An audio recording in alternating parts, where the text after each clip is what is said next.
Hello, so are you wondering on how to solve this maths problem? So don't worry anymore. I want us to work it out step by step solution. So let's now start.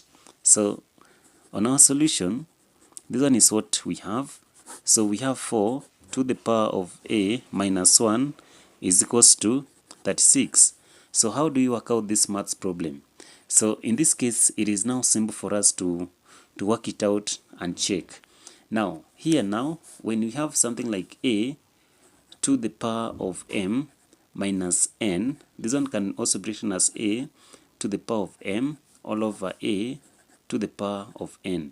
Since you have an idea of how to work it out by using this method, we can now have 4 to the power of a there, then all over. So here now we shall have 4 to the power of 1 is equals to 36.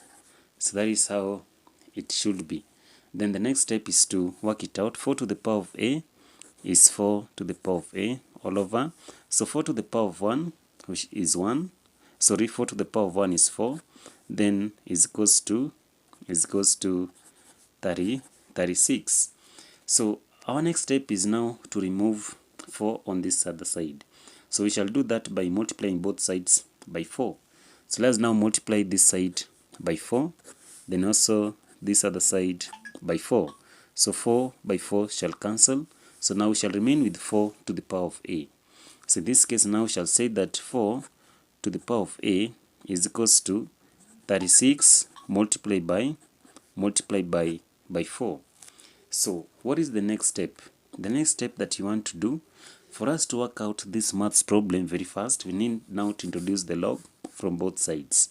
So now in this case now we shall have the log of 4 to the power of a is equals to the log of 36 multiplied by 4.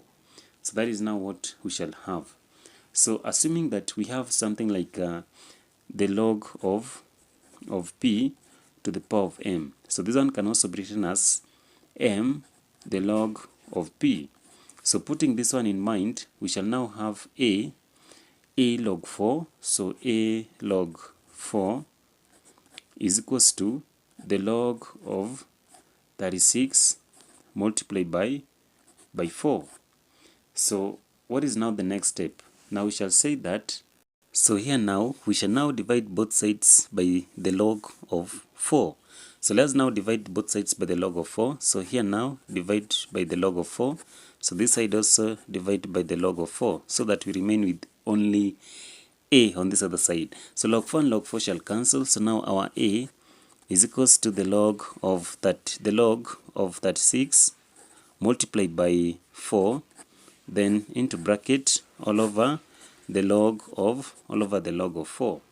So now we all know that assuming that we have the log of AB, so the log of AB can also be written as the log of A plus again the log of B.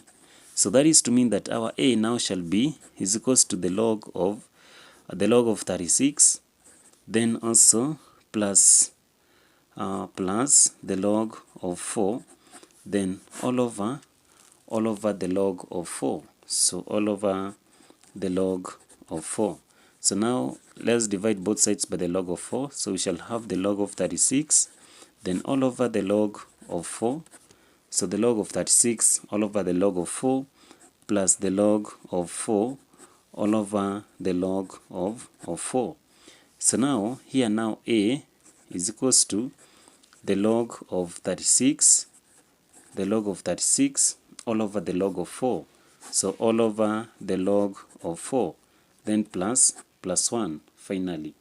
So here now a can also be written as, so when you have the log of 36, you can still have it as the log of 6 to the power of 2, then plus 1, then all over. So the log of 4 can also be written as the log of 2 to the power of 2. So then we shall now say that, so here now our a is equals to, so the log of 6 to the power of 2 can also be written as 2 the log of 6, so 2 log 6, then all over So here now, when you work this one out, we shall have 2 log 2. So 2 log 2, then add to 1. So 2a is equals to, so 2 by 2 shall cancel, so now shall have the log 6. So log 6 all over the log of 2. So all over the log of 2 plus 1. So assume we have something like the log of a all over the log of b. So this one can also be written as the log of a to the base of b. So finally, we shall now say that our value for a, so a is equals to the log of 6 to the base of 2, then plus 1. So this one now qualifies to be our correct answer. So if you really loved how we worked out this maths problem, please don't forget to subscribe to our channel.